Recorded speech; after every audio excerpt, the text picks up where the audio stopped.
Сәлеметсіздер ме, достар? Сайлау, референдум, по-казахски. Понимаете ли вы это слово?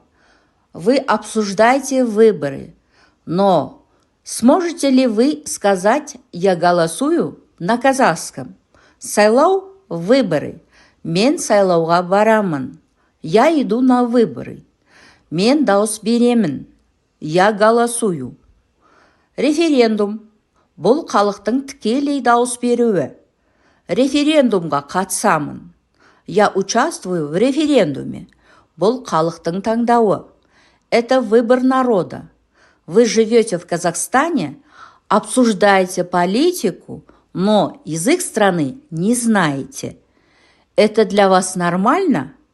Или пора что-то менять? Қазақша білу бұл саясат емес. Знать казахский – это не политика. Бұл құрмет және мүмкіндік. Это уважение и возможность.